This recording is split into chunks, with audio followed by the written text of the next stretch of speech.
E aí, galera, tudo certo? Eu de novo. Isso mesmo, eu voltei. E agora para a aula 2. Bora lá? Na aula passada a gente viu hardware. Hardware é o quê? Tudo aquilo que a gente pega, obviamente do computador, né? Já na aula 2 a gente vai ver software. Novo? Bora lá. Software. Em outras palavras, software é tudo aquilo que a gente não pega no computador, tudo aquilo que a gente não consegue pegar, né? Mas a forma mais bonita de se falar é que é toda a parte lógica de um computador, tá? Também conhecido como os programas. Novo, bora lá continuar. Então, software a gente pode dividir de algumas formas, tá? Porque assim, tudo é software. Lá em cima, não sei se vocês conseguem ver, ali tem um Windows Vista. É um software. Embora ali seja um hardware de um software, porque é um CD de instalação do Windows Vista. Deu para entender? Ficou confuso? É um hardware por ser um CD, mas dentro dele tem um software novo. E o que é o Windows Vista? É um sistema operacional, que aqui a gente também tem na listagem aí Windows, Linux, Unix e assim sucessivamente. Tudo que é sistema operacional também é software. Legal, né? Então, além de os sistemas operacionais, a gente tem os aplicativos, que são os programas instalados no computador, que não são o sistema. Então, como é que a gente pode diferenciar uma coisa da outra, professor? Simples. O sistema operacional é algo que é impossível você utilizar o computador na sua maestria sem ele. Já os programas não. Por exemplo, eu posso ter ou não instalado na minha máquina o Photoshop. O meu uso do computador não vai ser limitado por isso. Porém, se eu não tenho na minha máquina um sistema operacional, aí sim eu não consigo utilizar o computador. Deu para entender, né? Então, ó, os aplicativos, o que são? Programas instalados no computador, né? Eles têm e têm uma função específica. No nosso exemplo aqui a gente botou Word, Excel, bloco de notas e assim sucessivamente. Ou seja, cada aplicativo ele vai abrir um programa, um arquivo destinado a ele. No caso do Word, ele vai abrir um arquivo de texto, do Excel, uma planilha, bloco de notas também de texto e assim sucessivamente. Qual a diferença do Word e o bloco de notas, professor? O bloco de notas, como o nome diz, é só um bloco de anotação. Então, dificilmente eu vou conseguir botar formatação, dificilmente eu vou conseguir adicionar e tirar fotos, né? Botar uma foto, fazer um trabalho escolar, normalmente a gente faz no Word e não no bloco de notas. Novo utilitários são programas utilizados para suprir deficiências do sistema operacional. Ele está relacionado ao modo de funcionamento de uma infraestrutura computacional, sistemas de gerenciadores de banco de dados, ou seja, são programas feitos para gerenciar ou criar programas, né? No nosso caso, a gente botou aqui banco de dados, o Access, o MySQL, são programas que você desenvolve em programas. Deu para entender? Antivírus. O antivírus são aqueles programas antivírus. Vai te ajudar a proteger o teu computador dos vírus. Professor, qual o melhor antivírus gratuito? Cara, eu costumo dizer que é tudo farinha do mesmo saco. O melhor antivírus que você pode ter de graça, não paga R$ 1, é você. E a gente vai ver daqui a pouco como é que você pode se prevenir disso. Beleza? Linguagem de programação. Eu não vou entrar muito nesse assunto, porque basicamente a linguagem de programação, o nome é bem claro, é uma linguagem utilizada para programar, ou seja, essa linguagem vai utilizar nos programas acima que a gente falou, o Access, para desenvolver programas ou softwares novo. Voltando ao sistema operacional, ele é o sistema ou o programa que controla e coordena absolutamente todas as operações do meu computador. Se eu pego o meu mouse e jogo a setinha para cima e ele vai, é porque o sistema operacional ele está lendo o meu mouse, está transferindo informações e jogando na minha tela a setinha subindo. Novo, Ou seja, tudo que é básico de um computador e além de fornecer toda a interface que a gente vê visual, ele é que faz. Novo, por exemplo, o Linux surgiu como uma plataforma gratuita, né? E para uso de PC, ele acabou sendo um pouco escanteado. Por quê? Justamente pela sua interface. Por ser um pouco mais diferente, posso dizer assim, ele acabou não engatando, porque a galera já estava acostumada com o Windows, já estava popular o Windows, e a galera teria que reaprender a utilizar o computador. Então, por ter que reaprender a utilizar, eles optaram por não mexer e acabaram ficando com o Windows pirata mesmo, porque o Linux é de graça, é gratuito. Arquivo. O que é um arquivo? Um arquivo é um conjunto de caracteres relacionados entre si, que ficam armazenados em um dispositivo, no caso, nosso HD, por exemplo, representando um software, um programa ou um documento, dados do usuário como texto, imagem, vídeo, e pode ter extensões e tamanhos diferentes. Portanto, tudo no computador é armazenado como forma de arquivo, seja programas, texto, imagem, planilha, música, vídeo e etc. Lembra que na aula passada a gente falou da linguagem binária, que é a linguagem do computador? Então, basicamente, ó, é um conjunto de caracteres, ou seja, 0 e 1. Então, o computador entende que, vamos dar um exemplo simples, um arquivo de texto. Um arquivo de texto, um exemplo, ele tem 35 zeros e 13 uns sortidos. Já um arquivo de imagem, ele tem 50 zeros e 35 1. São diferentes nesse exemplo hipotético que eu dei, correto? Então, só que no computador funciona mais ou menos assim. Ele vai ter um número de 0 e 1 que vai representar aquele tipo de arquivo. E baseado naquele tipo de arquivo, o computador vai fazer a tradução e através do programa instalado na sua máquina referente a esse arquivo, ele vai executar esse arquivo e você vai conseguir acessá-lo. Entenderam? Se não entendeu, volta um pouquinho que eu acho que você vai entender. E se ainda assim você não entendeu de forma nenhuma, fala aqui nos comentários que a gente tira a tua dúvida. Novo, vamos seguir. Ó, continuando com o arquivo, ó, veja, o arquivo ele é dividido em duas partes. O nome dele, tá? Antes do ponto, quer ver? Antes do ponto, quem cria o arquivo dá um nome que aparece antes do ponto. Essa parte do nome pode ser enomeada em qualquer momento. Tá vendo aqui no nosso exemplo aulas.doc? Aulas é o nome que eu criei para o arquivo. Aulas. Eu poderia botar qualquer nome. Já o ponto .doc é a extensão. Olha aí. Depois do ponto, define o seu formato, ou seja, informa o sistema operacional qual programa gerou e irá abrir aquele arquivo. Essa informação pode ser chamada de tipo ou extensão, ou seja, é a extensão, é como esse programa ou o arquivo foi criado. Por exemplo, aqui, doc é um documento de texto. Então, o computador, quando enxerga ali a extensão doc, ele vai procurar um programa ou aplicativo que abra esse tipo de extensão. Então, se por um acaso eu modifico essa extensão e tirando o ponto .doc e botando ponto .exe, que é um ponto de executável, ou um ponto de uma extensão de programa, esse computador não vai conseguir abrir. Porque ele vai entender que é um programa, vai executar como um programa, porém, quando ele tentar executar como programa, ele não vai pegar. Por quê? Porque ele é um arquivo de texto.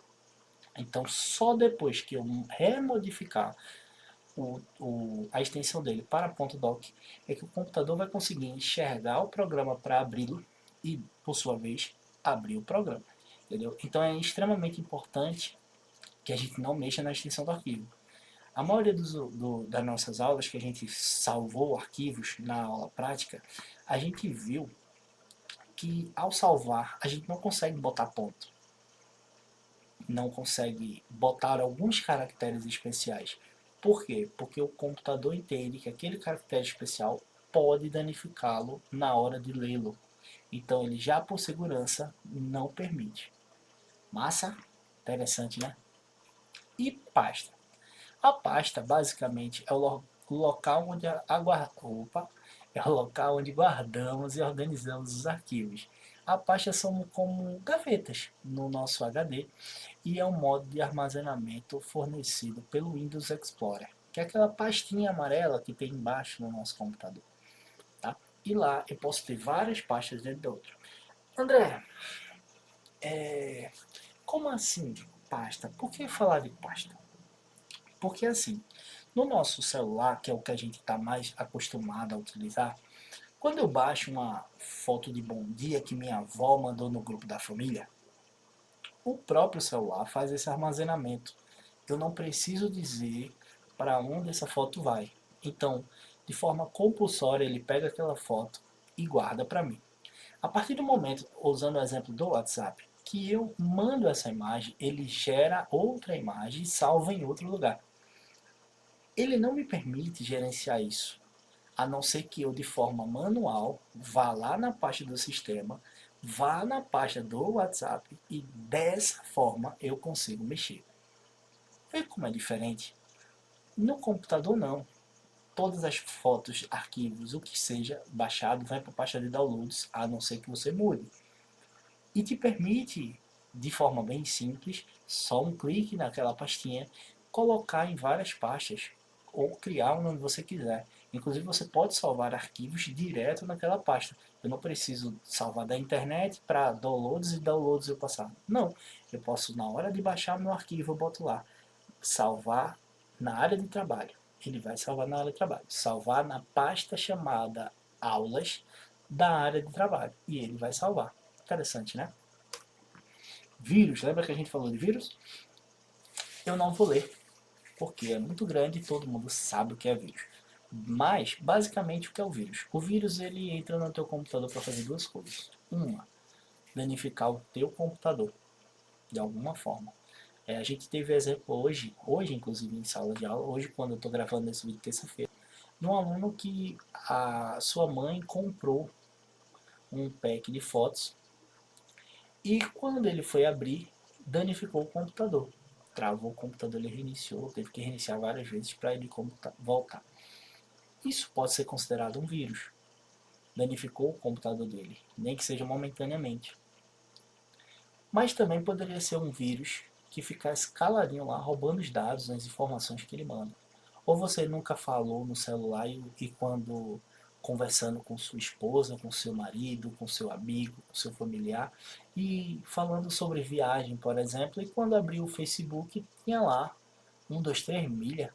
Aí você vai, puxa, como é que ele adivinhou? Por quê? Porque você permite que o seu aparelho pegue essa informação através de áudio e utilize para empurrar propagandas a você. Antigamente a gente quando fazia publicidade fazia por panfleto e você entregava para muitas pessoas que não tinham interesse naquilo. E ele simplesmente pegava e jogava fora. Hoje não. Hoje você consegue fazer propagandas direcionadas a um público X. E o vírus pode ser utilizado para isso. Então, como se prevenir? Olha aí, não utilize programas piratas, programas que são ilegais, ou seja, porque o cara perdeu o tempo dele para fazer aquela invasão do sistema para te disponibilizar. Algo ele tem que querer em troca. Então ele pode roubar suas informações, ele pode danificar o teu computador por apenas querer, né? Então, sempre que for instalar um programa novo, pesquisa antes sobre a existência de um vírus para poder removê-lo caso tenha. No nosso celular, o próprio aparelho ele tem uma proteção. Então, quando eu vou baixar uns arquivos, eu só consigo baixar de plataforma autorizada, no caso da Play Store, ou se o celular for de uma marca específica e essa marca tiver uma Store também, eu consigo. E o celular está programado para aceitar esse tipo de arquivo. Porém, eu quero baixar um jogo que o cara desenvolveu e não tem na Play Store, ou por diversos motivos, qualquer que seja. E aí eu vou ter que entrar na minha configuração do meu aparelho, permitir acesso, agora me fugiu o termo, mas você com certeza que já fez, você sabe.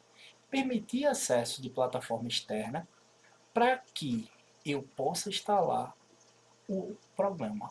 ou o aplicativo. Ou seja, eu estou permitindo que meu celular entre vírus. Pode não ser, mas pode ser. Tem gente que diz, é Linux pega vírus. Pega vírus sim. Só que o vírus do Windows não reconhece no Linux e vice-versa. Então, se eu tiver com um pendrive cheio de vírus no Windows, eu abrir no Linux, esses vírus não vão existir. São sistemas diferentes, linguagens diferentes e eles não conversam entre si. Novo zerado? Então, outra forma de se proteger, sempre fazer cópia de segurança, os famosos backups. Porque se caso entre um vírus, eu formato meu PC e não perco nenhum arquivo importante. Então, outra coisa, controle o uso de outras pessoas. Se seu irmão mais novo vai usar o seu computador, cuidado no que ele vai fazer. Se ele não sabe pensar e raciocinar o que é melhor para você e para o seu computador, deixe apenas que ele tenha acesso a algumas coisas. É por isso que no Windows existe contas de usuário e com essa você limita o acesso de cada um. Tá? Nas aulas a gente vai aprender isso também. Então, outro cuidado ao abrir aqui, ele deu exemplo do acesso de anexos de e-mails.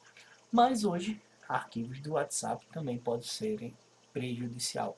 Então, se você não conhece o remetente, fica de boa e não abre essa bagaça. Novo exercício. Sim, exercício. Você tá me devendo aí, 4 exercícios, 4 questõezinhas. Gente, respondeu em sala de aula, mas custa nada vocês responderem aqui também, né? Inclusive, foi criado uma sala de aula no Classroom para você. Então você que está lá nos primeiros cliques, aqui na CSI no Igura de baixo, entre em contato comigo através do grupo ou através do meu WhatsApp pessoal e pede acesso. Professor, eu sou da turma de terça-feira e não estou com acesso a Classroom, porque essas atividades eu lanço lá. Beleza? Vamos à atividade. Exercício, tá? Primeiro, diga com suas palavras para que serve um sistema operacional. Para que serve? Eu utilizo ele porque eu quero, eu posso utilizar ou não. Para que serve? Me diga 4 sistemas operacionais. Moleza, né?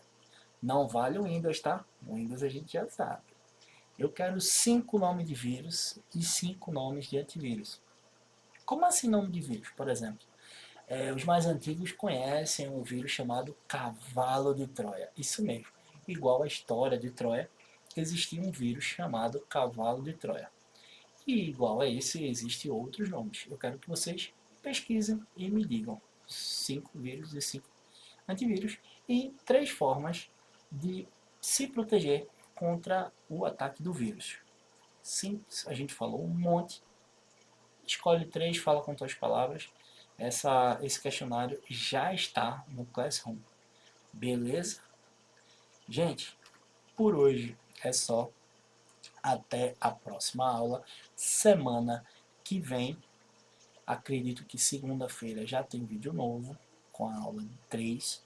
Então segue a gente, compartilha com teus amigos, dá aquele like, fortalece teu professor, que estou aqui disponibilizando meu tempo, meu conhecimento para instruir você a entrar de forma mais simples no mercado de trabalho, a você que já passou da idade do mercado de trabalho e quer aprender a usar o computador também.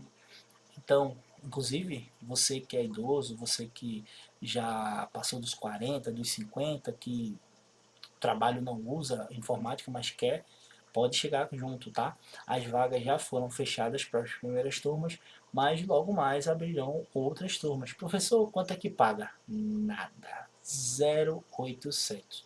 Fica aqui no Ibura de baixo. Fala comigo aqui nos comentários. Professor, eu quero saber como é que escreve. Fala comigo nos comentários que eu mando o link do grupo do WhatsApp, você fica por dentro. Mas o professor não mora no Ibura, eu moro em Boa Viagem, quero participar. Sem estresse. A gente só não disponibiliza transporte. Mas se você por conta própria conseguir chegar, será uma mãe. beleza? Aula uma vez por semana, 2 horinhas de aula. Então, tranquilo, curso de 30 horas, você vai aprender informática, vai ter acesso aos computadores da Uni, certo? E sair do analfabetismo digital, beleza? Fiquem todos com o Papai do Céu, que Ele lhes abençoe a sua vida. Um forte abraço e até a próxima aula. Um beijo. Tchau.